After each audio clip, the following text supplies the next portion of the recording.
नमस्कार, मैं दिबांजलि मोइत्रा। भारत हमेशा अपने पड़ोसी देशों का ख्याल रखता है क्योंकि भारत की नीति ही पड़ोसी पहले की रही। इसका ताजा उदाहरण अभी हाल ही में उस वक्त देखने को मिला जब भारत ने कोरोना वैक्सीन की खेप सबसे पहले बांग्लादेश, श्रीलंका, भूटान, नेपाल, म्यांमार जैसे पड़ोसी देशों को प्राथमिकता के तौर पर पहुंचाई थी। अगर पाकिस्तान के साथ भारत के रिश्ते सामान्य होते तो पाकिस्तान को भी भारत पड़ोसी होने के नाते समय पर वैक्सीन जरूर देता, लेकिन आतंकवाद को बढ़ावा देने वाले इस देश ने जब भी मौका मिला भारत के पीठ में छुरा भोंकने में कोई कसर नहीं छोड़ी। कश्मीर से जब अनुच्छेद 370 हटाया गया तो उस वक्त भी पाकिस्तान ने भारत के आंतरिक मामलों में दखल देते हुए कश्मीर पर बयानबाजी की, जिसका असर ये हुआ कि भारत ने पाकिस्तान को सबक सिखाने के लिए द्विपक्षीय व्यापार रोकने जैसे कई सख्त कदम उठाए, जिसका असर शायद अब दिखने लगा क्योंकि आतंकवाद और गोली बंदूक की बात करने वाला पाकिस्तान आजकल शांति का राग अलाप रहा है। कहते हैं पाकिस्तान में भले ही चुनी हुई सरकार हो, लेकिन इस सरकार को चलाती सेना ही। और खबर यह है कि इस बार तो पाक पीएम इमरान खान के साथ साथ खुद पाक सेना अध्यक्ष जनरल कमर जावेद बाजवा भी भारत से दोस्ती करने की तरफदारी करने में लगे हुए। पाकिस्तान की राजधानी इस्लामाबाद में पहली इस्लामाबाद सुरक्षा वार्ता को संबोधित करते हुए कमर जावेद बाजवा ने कहा, भारत और पाकिस्तान के मजबूत रिश्ते वो चाबी है जिससे पूर्वी और पश्चिमी एशिया के बीच कनेक्टिविटी सुनिश्चित करते हुए दक्षिण और मध्य एशिया की क्षमताओं को अनलॉक किया जा सकता है। यह अवसर दो परमाणु क्षमता से संपन्न देशों के बीच विवादों के कारण बंधक बना हुआ है। कश्मीर विवाद स्पष्ट रूप से इस मुद्दे का मुख्य केंद्र है। कश्मीर का जिक्र करते हुए पाक आर्मी चीफ बाजवा ने कहा, जब तक कश्मीर मुद्दा हल नहीं हो जाता तब तक उप महाद्वीप में शांति का सपना पूरा नहीं होगा। अब अतीत को भुलाकर आगे बढ़ने का समय आ गया। भारत से दोस्ती की तरफदारी करने वाले पाक आर्मी चीफ बाजवा एक तरफ तो दोस्ती के राग अलाप रहे थे, तो वहीं दूसरी तरफ कश्मीर का जिक्र छेड़ते हुए ये शर्त भी रख दी कि सार्थक बातचीत से पहले हमारे पड़ोसी देश को परिस्थितियों को अनुकूल बनाना होगा, खासतौर से भारतीय प्रशासित कश्मीर में।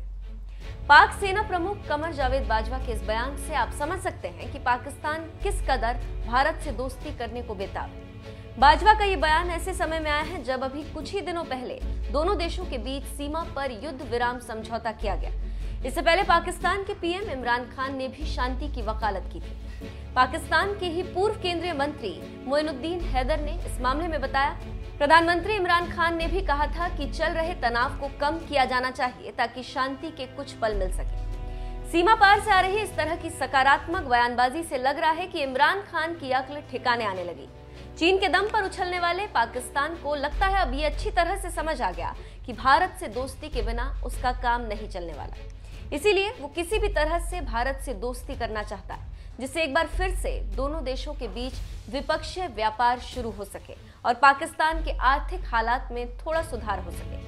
भारत से दुश्मनी मोल लेने का पाकिस्तान की अर्थव्यवस्था पर किस कदर असर पड़ रहा है, ये बात आप रक्षा विश्लेषक आयशा सिद्दीकी के बयान से समझ सकते हैं, जिन्होंने इस मुद्दे पर कहा है कि सेना प्रमुख की पेशकश के पीछे आर्थिक कारक है। अगर शांति बहाली की प्रक्रिया शुरू नहीं होती और स्थिरता बहाल नहीं हुई तो हम सड़क पर आ जाएंगे। पाकिस्तान ने इंडो पैसिफिक रणनीति को गंभीरता से नहीं लिया। अमेरिका का पेपर प्रकाशित भी हो गया, लेकिन उस पर कोई कार्रवाई नहीं की गई। इस योजना में नेपाल, श्रीलंका, भूटान और भारत शामिल है। हमारा कोई उल्लेख नहीं है, जबकि पाकिस्तान चीन के पक्ष में है, जिससे हमें पहले भी फायदा नहीं हुआ। लगातार बिगड़ रही पाकिस्तान की अर्थव्यवस्था का ये असर तो है ही कि पाकिस्तान पड़ोसी देश भारत से दोस्ती करना चाहता है। इसके अलावा आपको ये भी बता दें कि फाइनेंशियल एक्शन टास्क फोर्स ने भी उसे पिछले कई महीनों से ग्रे लिस्ट में रखा हुआ है।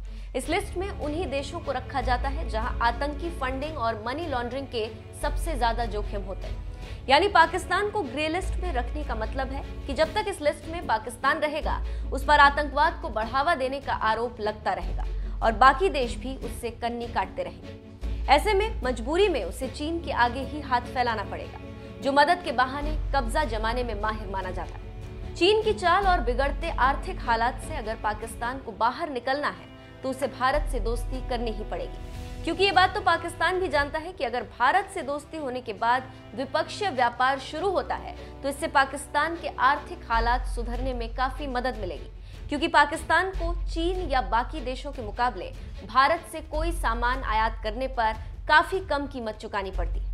यानी पाकिस्तान के लिए भारत से दोस्ती करना फायदे का सौदा साबित हो सकता है।